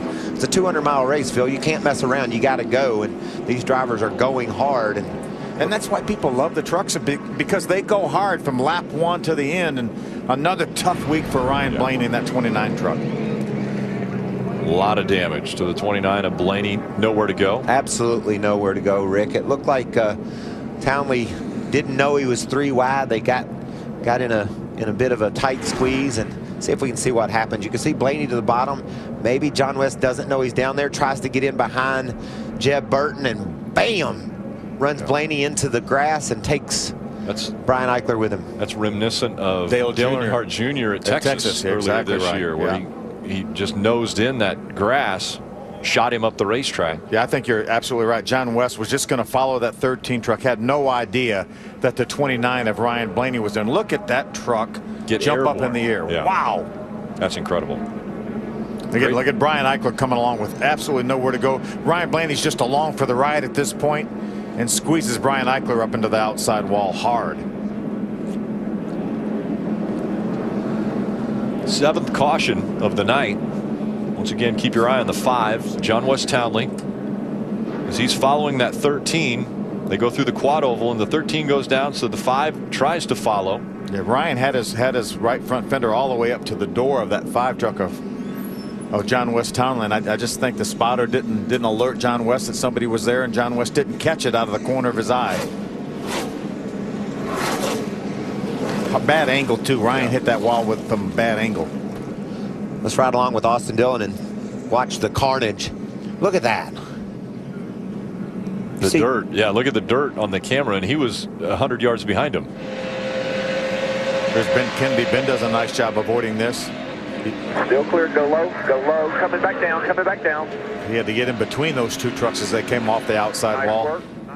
Nice work is right. Wow. That's 2 weeks in a row for Ryan Blaney and Brian Eichler. And big crashes. Truck. Yeah. Both will make the trip to the infield care center. There's the damage to the 29. Try to figure out a way to get it back in the hauler. And a little bit of sod repair is going to have to be done here to the infield. Right on the North Carolina Education Lottery logo. North Carolina Education Lottery is a great sponsor for this event. Bring a lot of folks out to experience the truck series, and we really appreciate all the folks that sponsors races or trucks. Remember last week, Ryan Blaney on the inside of his teammate Joey Logano dipped that left front corner down on the apron of the racetrack, got that truck out of shape. He was okay till this happened right here. Tyler Young got together by having here's tonight. So 2 weeks in a row for Ryan Blaney. See that splitter dig in there, and the incredible amount of damage it does to that 29 Ford. This makes that steel look like it's paper the way it flops when you hit that dirt and the splitter digs in and into the outside wall. Really incredible the way that truck just jumped up into the air. In the rear of the truck, yeah, with the contact with the outside wall and the 7 of Brian Eichler. Did we get a report from the pits that was a brand new truck for? I think so. Blaney? I think it was a brand new truck.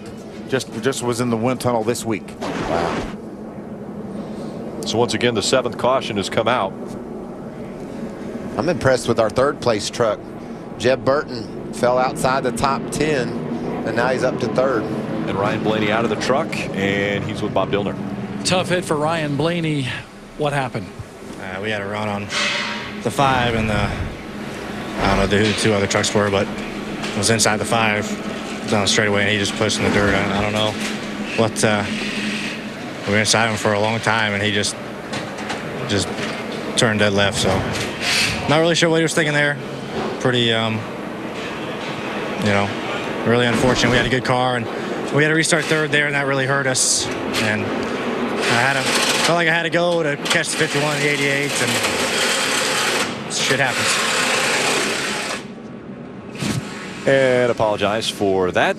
The trucks are making their way onto pit road now. Some have stayed out on the track. This is what we needed.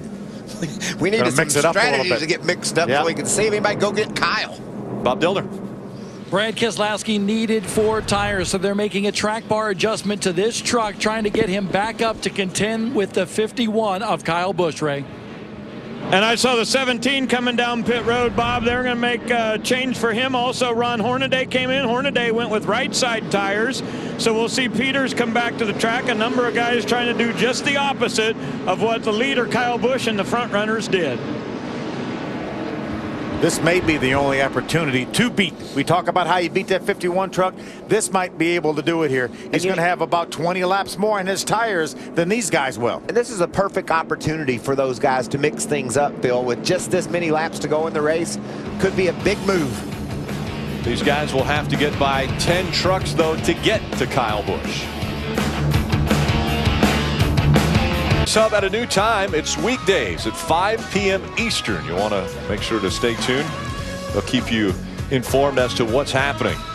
Especially this week, we have 10 days of thunder from Charlotte Motor Speedway. And it's been thunderous for the 7 of Brian Eichler. A tough 2 weeks for that young man. A week ago in Kansas, it was this. In the garage, working on that truck, and then just moments ago, he gets caught up with Ryan Blaney. Yeah, just an innocent victim right there on that one. Standing by with Hermie Sadler. Well, 2 weeks in a row, Brian Eichler's had a fast truck, nowhere to go, and in the garage. And you had sponsorship leading into this race for the last race. How does this impact your future, and what happened on the racetrack? I don't know. You know, we were just really trying to take care of our Bolt Liner Toyota. We had a really good truck tonight, and just kind of pacing ourselves. And looks like the 5 got into the 29, just nowhere to go. But had a really good fast truck. I can't thank these guys enough for the opportunity.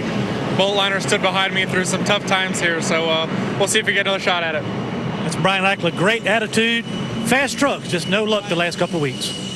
Continuing to clean up the racetrack from this most recent incident. A lot of dirt strewn across the track. So they'll continue to clean that up. We'll take a quick break. Be right back. And welcome back to the North Carolina Education Lottery 200 from Charlotte Motor Speedway. Back through the quad oval. In front of the field, it's Kyle Busch and Matt Crafton. Green flag back in the air. Want to see how quick these guys with fresh tires can make their way to the front. Got his tires on Ron Hornaday. He restarted 11th. Got a long way to go, Phil, but pick off 4 or 5 of them, catch another caution. They could really be part of this story as we race to the checker. Well, Johnny Sauter got a little bump in the back from who got a trouble. And around goes the 30 of Hornaday. Hornaday into the outside wall. Mason Mingus also involved in this. As well as the 82. Jake Crum. Jake Crum. So the 8th caution has come out. Look at the right front of that truck. Ron Hornaday came in here as only one of 2 drivers with top 10 finishes in all 3 races this year.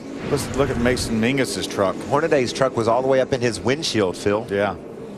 Look at the damage to the 8 post, which is the windshield post on the right-hand side of that truck.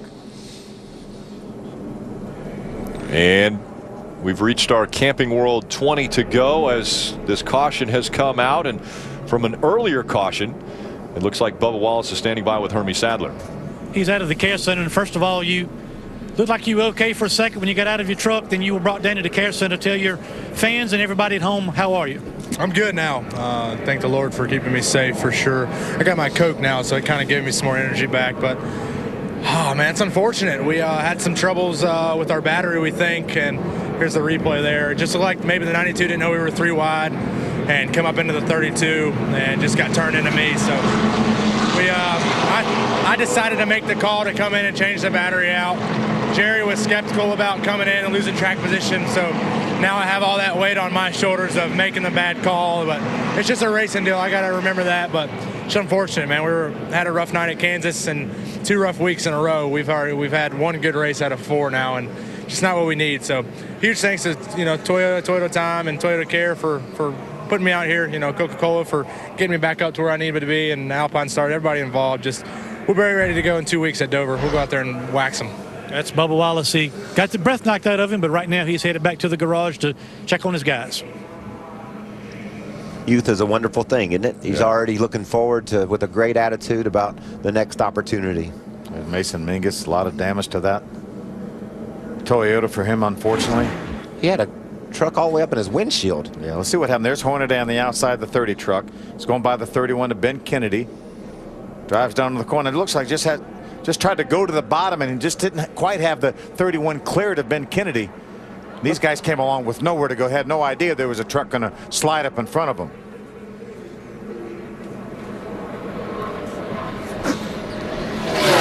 Ron saw it clogging up on the high side, so he wanted to go down to the bottom, but unfortunately Ben was down there and just had his nose up beside the quarter panel of Hornaday's truck. Look at this truck. All the way up into the windshield is his left rear tire. Yeah, nowhere for Mason Mingus to go in the 35, and then Jake Crum comes along in the 82 trying to check up as well. There's the contact, the initial contact, almost before they got down to the corner. Ben Kennedy would have had no idea that Ron was going to switch lanes on him. We're going to hop in Ben Kennedy's truck and see what he saw. Outside. Keep digging. Come on. Yeah. Heads up move. Caution. Heads up move by Ben Kennedy to get back in the throttle because he knew Ron Hornaday was coming back towards the top of the racetrack. Look at all the damage to the 30. As we saw that left rear tire all the way up to the windshield of the 35 of Mason Mingus. Slides up the track. Mason Mingus nowhere to go.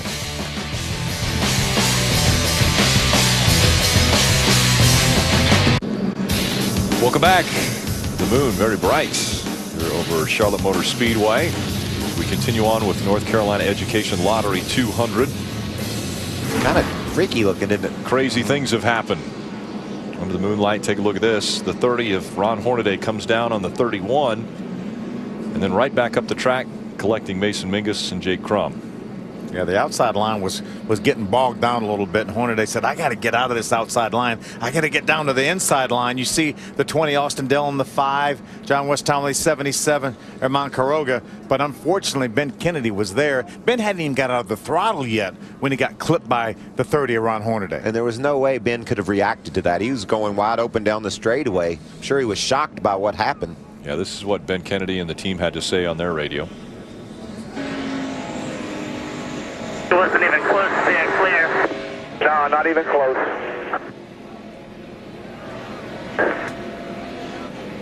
We got to 30, but it wasn't our fault there, Michael. And let's hear from Ron Hornaday. He's standing by with Bob. Ron Hornaday okay after that big hit, but you said your feelings were hurt. Why? Oh, Turner Scott gave me a great truck again, and I decided to mess it up. I mean, I got to thank Ream, Comfort Products, and everybody come aboard. It just, I don't know, Kyle slowed that start down, and the 17 got a good run. I got loose coming off 4.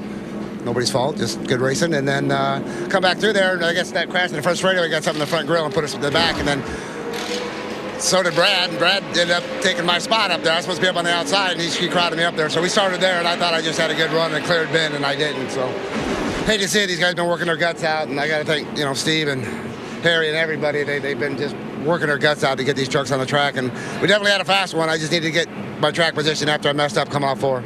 Ron Hornaday's streak of top 10 finishes comes to an end.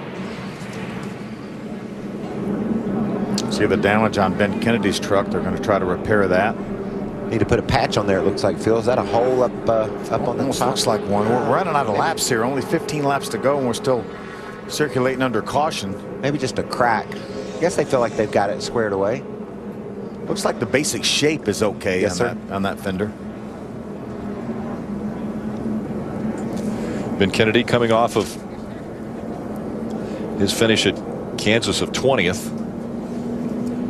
Had a great run. Had a career best finish at Martinsville 2 races ago. I think he finished 3rd. There it is right there, 3rd.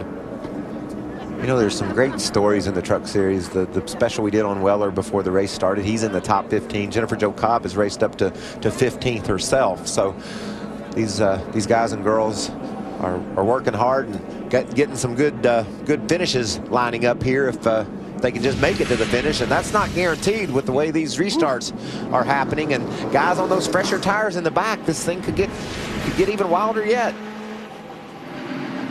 We'll see if the 4 fresh tires for Brad Keselowski is going to pay off. He's going to restart in the 7th spot, but will there be enough time? If he does catch up to Kyle Busch, maybe get up into 2nd, he's going to need another caution to close that gap, because Kyle Busch will be able to run away from him once the green flag flies. We talked a little bit about it during our last commercial break. Anywhere up in the first 2 rows, if they get a late caution, I think it gives them an opportunity. John West Townley running in that 3rd row. Hermie Sadler.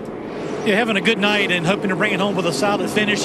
John West's dad, Tony, who's normally at every race that JWT races at, is not here tonight. John West's brother, Dillard, graduates high school this weekend, so I want to give a shout out to his brother and his dad, not here, but hoping JWT can bring home a solid finish. Ray? Hermie, Timothy Peters was back in 12th. He decided to come down. They put 4 fresh tires on his Red Horse Toyota. I jumped up and asked Marcus Richmond, his crew chief, I said, can you get to the front? He said, I'm not sure about that, but I know we weren't going to win from 12th place. Bob?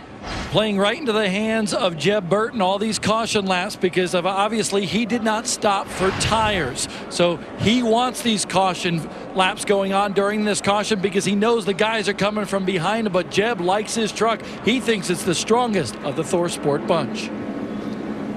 I think he's right. That thing's been strong, but so has Matt Crafton. Yeah. He's had a really good truck. And Rick, you talked about Kyle just pulling away. He's done that so far, but Matt kept pace with him lately, so I don't see him just driving away.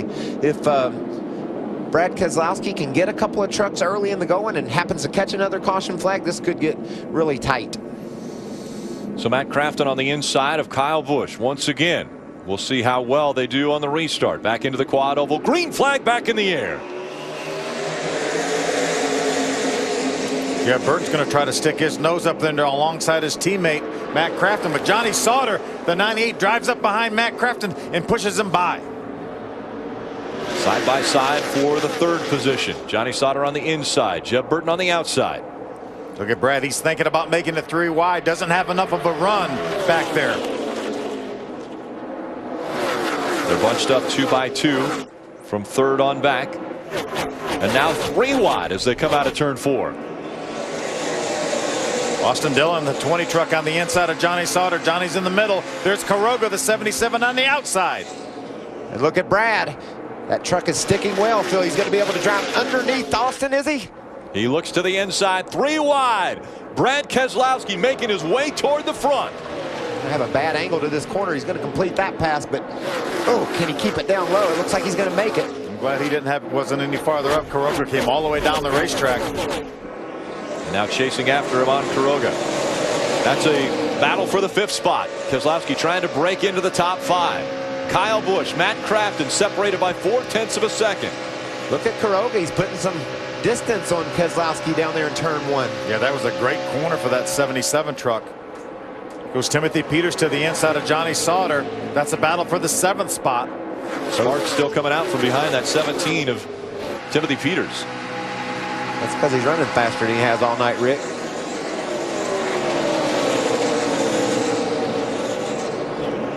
Separating himself once again. Kyle Busch in front of Matt Crafton. Then it's Jeb Burton, John West Townley, and Brad Keselowski's made it up into the top 5. He needs at least another spot and then possibly a caution flag. Right now he finds himself almost 2 seconds behind Kyle Busch. But he's got a big run off turn 4 here. He'll drop to the inside of Townley, I believe. No, he's going to go outside of him.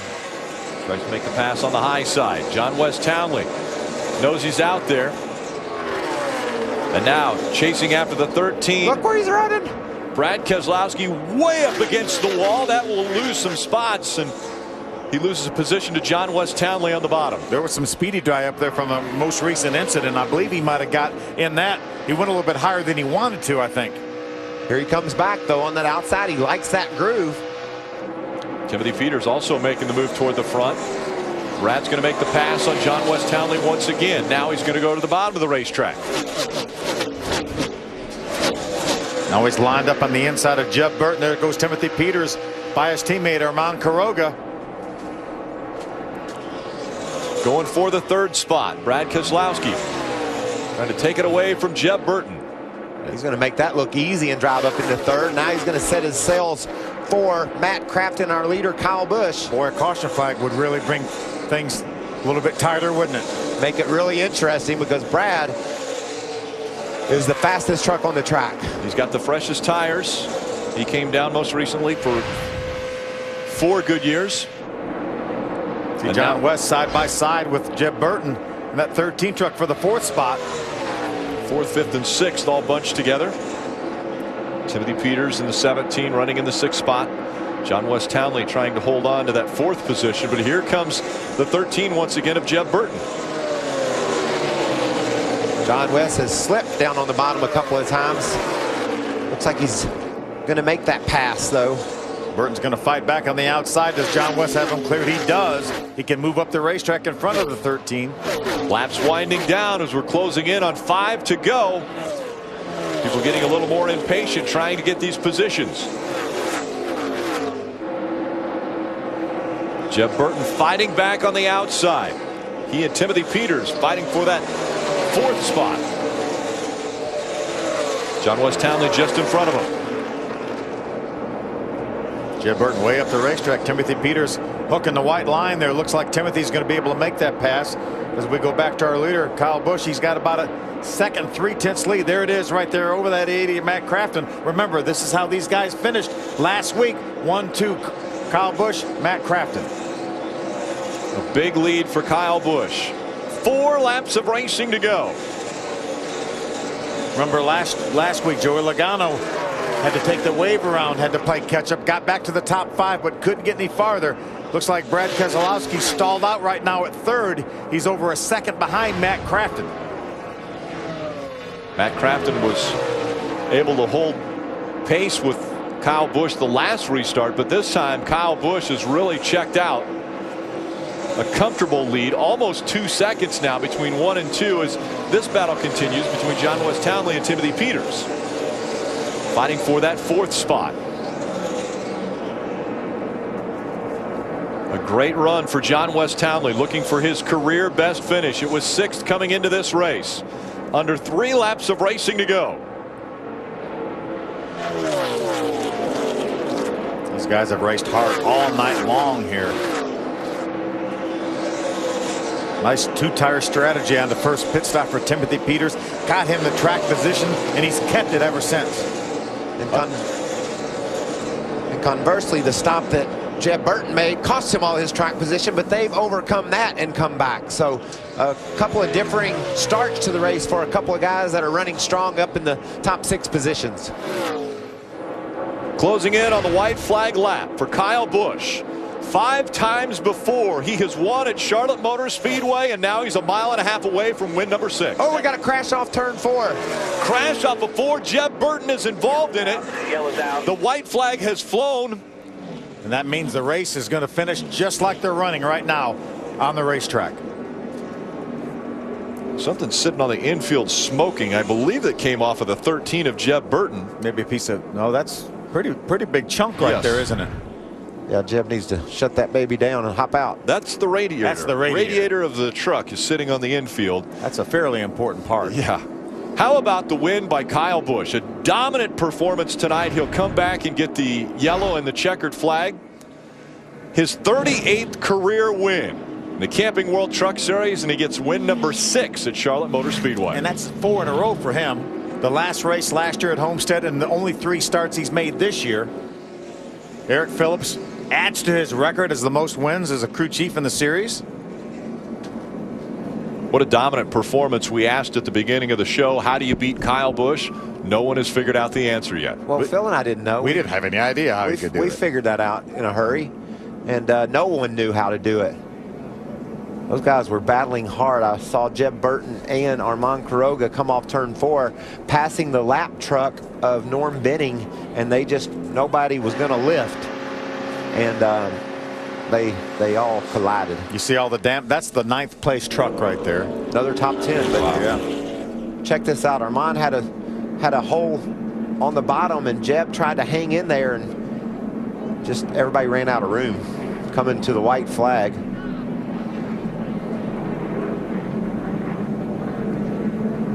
You see the radiator fly out from under that 13 truck.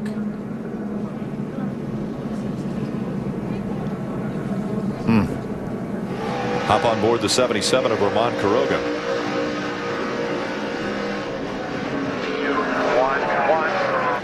We heard the 77 get out of the throttle, so it might not have been a situation where Jeb drove it up in there.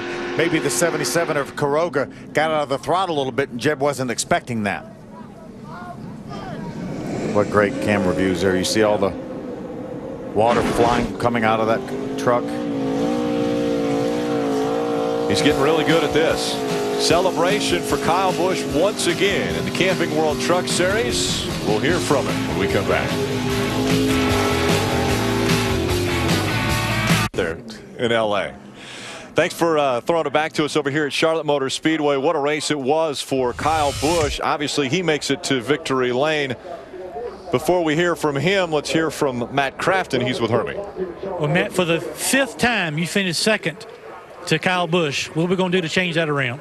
I'm going to have to whoop him some way. Like I said, I'm getting tired of it without a doubt. But like I said, I mean, these guys did, pretty good job. And we struggled a little bit on pit road. I'm not going to lie, but I said this Menard Toyota Tundra Junior had very, very good pit strategy right there. We just put enough fuel in to get the track position back. And like I said, I thought we were going to have something for him on like 3 laps after that. I could run with him, and I kept getting tighter. For whatever reason, like the last 5 laps, it just went away really, really bad. But like I said, it was not a bad run.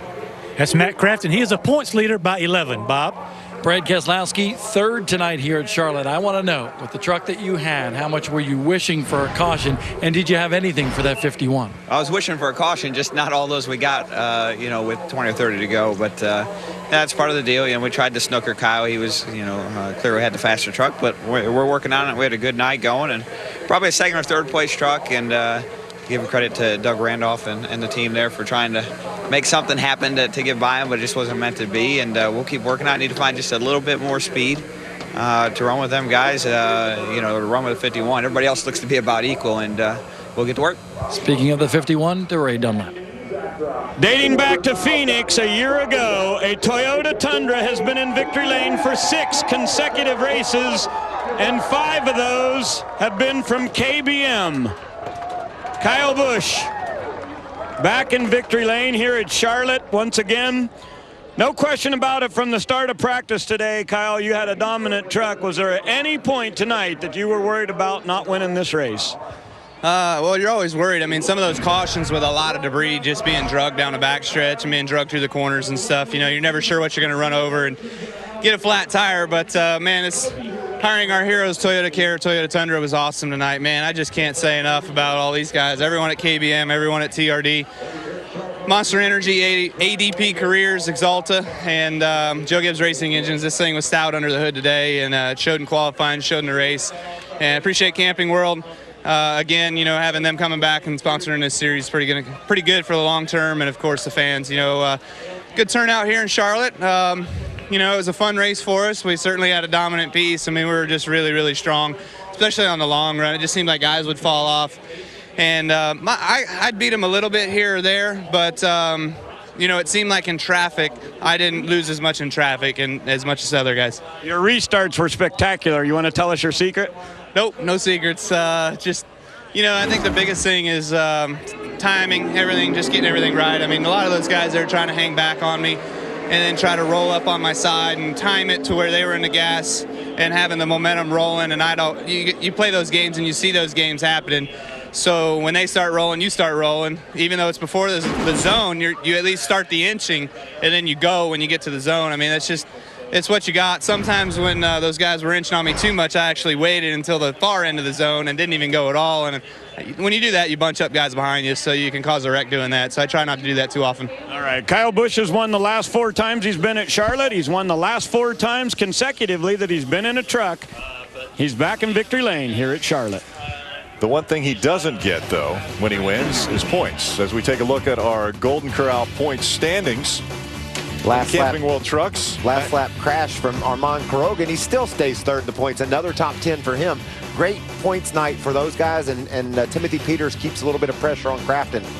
Matt Crafton, though, looking to go back-to-back. Now he's holding on to the top spot in points once again. No one has ever done that. How about John West Townley up to 7th in points here? Pretty impressive. We'll be back in just a moment, but first let's go back out to Jay and Dan in the Los Angeles studios.